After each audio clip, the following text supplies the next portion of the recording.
राधे राधे। कैसे हो आप सब? उम्मीद करते अच्छे होंगे। तो दोस्तों, सुबह के 6 बज रहे हैं और मैं जब उठ के आई हूँ फ्रेश वगैरह होके, तो सबसे पहले हमने रखा है कॉफ़ी बनाने के लिए। तो कॉफ़ी बनाने के लिए हमने दूध रखा है, उसमें हमने डाल दी है मिश्री और उसके बाद हमने इसमें कॉफ़ी डाल के अच्छे से मिक्स कर दिया है। 2 कप सिर्फ बना रही हूँ क्योंकि मैं और हस्बैंड दोनों ही लोग पीते हैं। बच्चे मेरे कॉफ़ी वगैरह कुछ नहीं पीते, ना चाय पीते हैं ना कॉफ़ी पीते हैं। हम ही दोनों सब पीते हैं। शुरू से आदत लग चुकी है, तो अब कितना भी कम कर रहे हैं तो 1 कप तो बनता ही है। सुबह सुबह पी लेते हैं, उसके बाद फिर नहीं पीते हैं। तो कॉफ़ी हमारी देखिए हो चुकी है, इसको हम निकालते हैं 1 कप में और ले चलेंगे पी के, और उसके बाद हम अपना सुबह का काम शुरू करेंगे। क्योंकि आज मंदिर भी जाना है, सैटरडे है। तो सबसे पहले हमने कॉफ़ी पीने के बाद जो है झाड़ू लगाया है, और झाड़ू लगा के उसके बाद हम बर्तन हमने रात में ही धुल लिया है। नहा धो के पूजा वगैरह करेंगे और फिर हम जाएंगे मंदिर। तो मंदिर देखिए हम आ गए हैं वहाँ से, और मैंने घर में पूजा भी नहीं किया, पहले मैं मंदिर ही आ गई हूँ। मंदिर हमारे घर के पीछे कुछ दूरी पे एक पीपल का बहुत सारा बड़ा पेड़ है, और वहाँ एक शनि देव का भी मंदिर है और शंकर जी का, बाकी गणेश जी का, सबका है। तो वहाँ जाने से सबकी पूजा एक साथ हो जाती है। तो सैटरडे को भी जाते हैं और मंडे को भी जाते हैं। तो वहाँ से आने के बाद मैंने घर में देखिए पूजा की है, और आज मैं आपके साथ एक रेसिपी शेयर कर रही हूँ, बैंगन का भरता, जो कि हम बहुत ही आसान तरीके से बनाएंगे। और टेस्ट तो उसमें इतना ज़बरदस्त होता है कि आप पूछिए ना। तो सबसे पहले उसको बनाने के लिए हमने देखिए 1 किलो बैंगन लिया है। और बैंगन आप जब भरता बनाएं तो अच्छी क्वालिटी का लें। उसको आप देख लें कि बैंगन हल्का है, तब तो समझिए कि उसमें बीज की मात्रा कम होती है। और जो बैंगन थोड़े बड़े बड़े होते हैं ना, वो ज़्यादा अच्छे होते हैं। तो बैंगन को हम आलू जैसे छीलते हैं उसी तरीके से देखिए हम छील रहे हैं। ये बड़े आसानी से छिल जाता है। तो सारे बैंगन हमने छील लिए हैं। अब हम इसको कट कर लेंगे। इस तरह से बनाने से बहुत सारे फायदे होते हैं। एक तो अगर आपका बैंगन जो है छिलका उसका है वो आसानी से निकल जाता है। दूसरी बात कि अगर बैंगन में कहीं कीड़े वगैरह हैं तो आप उतना कट करके निकाल सकते हैं। और तीसरी बात कि आपको एक बहुत आसान तरीके से इसको आप बना सकते हैं और स्वाद उसमें भरपूर आएगा। तो बैंगन को हम छोटे छोटे टुकड़ों में कट कर लेंगे, जिस तरह से सब्जी बनाने के लिए करते हैं। जनरली तो बैंगन को भून के उसके बाद भरता बनता है, लेकिन ये तरीका बहुत अच्छा है, आप इसको एक बार ज़रूर बना कर देखिएगा। तो अब देखिए सारा बैंगन हमने कट करके रख लिया है। अब हम इसको धुलेंगे। तो हमने पानी डाल दिया है इसमें, और इसको हम अच्छे से धो लेंगे। वैसे तो ये बिल्कुल साफ़ है, लेकिन फिर भी एक बार इसको धो लेना ज़रूरी है। अब हम लेंगे एक प्रेशर कुकर, और उसमें हम जो बैंगन कट करके रखे हैं उसको हम डाल देंगे, सारे बैंगन को।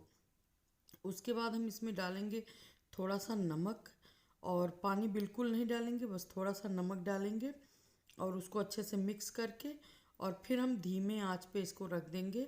और धीमे आंच पे ये धीरे धीरे पकेगा, और जब बैंगन अपना पानी छोड़ेगा, उसमें पानी इकट्ठा होगा, उसी से ये अच्छे से पक जाएगा। तो अच्छी तरह से ये जब 3-4 सीटी दे देगा, तब हम इसको बंद करके गैस से उतारेंगे। फ्लेम एकदम कम करके रखना है, नहीं तो ये जल जाएगा। तो चलिए, जब ये 4 सीटी दे दिया है तब हम इसको गैस को बंद करके उतार लिए हैं। और जब ये ठंडा हो गया है तब हम आपको खोल के दिखा रहे हैं। तो अभी देखिए अच्छी तरह से ये गल चुका है। अब हम इसको फ्राई करेंगे। तो ये बड़ा आसान तरीका है, अगर आप चाहें तो झटपट इसको बना सकते हैं। तो हमने थोड़ा सा इसको मसल दिया है, और अब बाकी जब हम छौंक लगाएंगे तो धीरे धीरे वो मसलता रहेगा उसी में। अब हम रखते हैं कढ़ाई, और कढ़ाई में हम डालेंगे तेल। तो हमने सरसों का तेल इस्तेमाल किया है, आप जो भी तेल इस्तेमाल करते हैं उसको कर सकते हैं। उसके बाद उसमें जीरा डाल दिया, फिर हमने लहसुन डाल दिया है, और फिर हम इसमें डालेंगे हरी मिर्च, और फिर हम इसमें प्याज डालेंगे। तो हल्का सा इसको चला दिया है, और प्याज हमने 2 बड़े साइज़ के कट करके रखे हैं, उसको हम इसमें डाल देंगे। और प्याज को भी हम थोड़ा सा ही भूनेंगे, हमने किसी चीज़ को ज़्यादा ब्राउन नहीं किया है, बस उतना ही भूनेंगे जितना कि ये थोड़ा सा ट्रांसपेरेंट हो जाए और इसकी मिठास बनी रहे। अब हम इसमें मसाले डाल देंगे। तो जब ये थोड़ा सा भुन गया है, तब हम इसमें मसाले डालेंगे।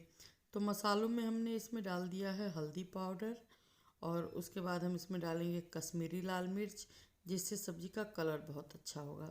उसके बाद हमने इसमें सब्जी मसाला 2 चम्मच डाल दिया है, और फिर हम इसमें तीखी वाली लाल मिर्च थोड़ी सी डाल दिए हैं। अगर आपको ज़्यादा तीखा नहीं करना है तो आप स्किप कर सकते हैं। तो हमारे यहाँ थोड़ा सा चटपटा खाया जाता है, इसलिए हमने हरी मिर्च और लाल मिर्च दोनों यूज की है। उसके बाद हमने इसमें टमाटर डाल दिया है तुरंत, ताकि मसाले हमारे जले ना, और इसको हम अच्छे से मिक्स कर देंगे। फिर हम इसमें नमक डालेंगे, और नमक हम ये ध्यान में रखते हुए डालेंगे कि हमने पहले बैंगन में नमक डाला हुआ है थोड़ा सा। अब इसको भी मिक्स करके हम ढक्कन लगा के इसको हम ढक देंगे करीब 3-4 मिनट के लिए। 3-4 मिनट बाद हम ढक्कन हटा के इसको, और फिर हम इसको अच्छे से मसल देंगे, क्योंकि टमाटर हमारा सॉफ्ट हो गया है। तो इसको हम मसल के, और फिर जो बैंगन हमने बॉयल करके रखा है इसमें हम डाल देंगे। अब इसको तब तक हम सुखाएंगे जब तक कि अच्छी तरह से सूख नहीं जाता है। जो पानी इसमें छोड़ा हुआ है वो पानी हमको इसी के साथ सुखा देना है, और उसके बाद जब हमारा ये अच्छे से सूख के तैयार हो जाएगा तब हम इसको गैस से उतारेंगे। तो अभी देखिए यह काफ़ी हद तक सूख चुका है। तो हमने इसमें थोड़ा सा मटर रखा हुआ था, तो हमने सोचा चलो इसको भी डाल देते हैं, इसके साथ ही अच्छा लगेगा।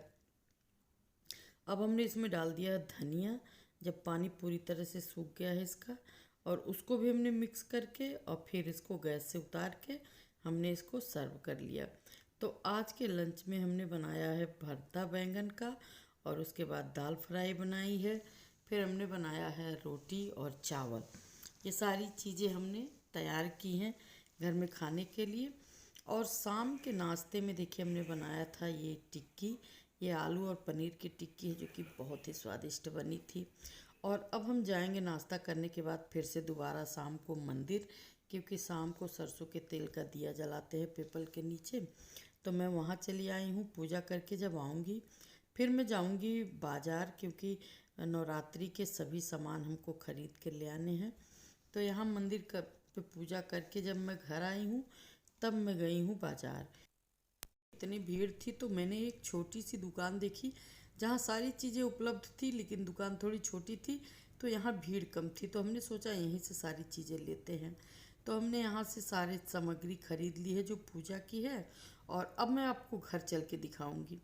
तो चलिए दिखाते हैं आपको। सबसे पहले हमने देखे लड्डू गोपाल के वस्त्र खरीदे हैं।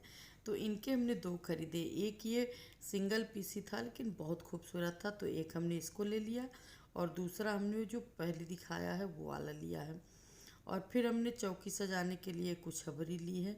तो ये चुनरी प्रिंट की अबरी है। और उसके बाद हमने ये 2 नारियल लिए हैं। एक नारियल हम ऐसे डेली यूज के लिए खाने के लिए लिए हैं, एक पूजा के लिए लिए हैं। उसके बाद हमने जो मिट्टी का बर्तन होता है जिसमें कलश वगैरह रखा जाता है, उसको भी हमने लिया है। तो ये सारी चीज़ें इकट्ठा कर कर के रखी हुई थी, फटाफट हमने उठाया और लेकर मैं चली आई। बस एक चीज़ अभी छूट गया है, उसको मैं जाऊंगी कल लेकर आऊँगी। और इधर जो पंचमेवा है और मिश्री है, जौ है, लौंग, इलायची, ये सारी चीज़ें हैं। तो ये छोटे छोटे से पैकेट थे, तो हमने कहा ये अच्छे हैं, सो इसको ले लेते हैं। और ये हमने ली माता रानी की चुनरी, जो कि बहुत ही सुंदर है। और उसके बाद हमने थोड़ा सा लाल कपड़ा लिया है, जो नारियल को अच्छे से लपेट के और रखना होता है, उसको ले लिया है। और 2 छोटे छोटे से पीले पीले कलर के वस्त्र थे, उसको हमने ले लिया। अभी हमने सोचा नहीं है, देखते हैं किसको उड़ाते हैं। तो ये सारी चीज़ें मैं लेकर मार्केट से घर आ गई हूँ। और कुछ माता रानी के वस्त्र भी लिए हमने 2 कलर के। अब दोनों में से जो सुंदर लगेगा वो मैं पहना दूँगी। वैसे तो मुझे जो प्लेन वाला बॉर्डर वाला है वो ज़्यादा सुंदर लग रहा है। तो ये सारी चीज़ें मैं लेकर आ गई हूँ घर। तो ये थी हमारी आज की वीडियो। अगर अच्छी लगी हो तो लाइक कर दीजिएगा, चैनल को सब्सक्राइब कर लीजिएगा। फिर मिलेंगे एक बहुत ही बेहतरीन वीडियो के साथ। तब तक के लिए नमस्कार दोस्तों, टेक केयर, बाय बाय।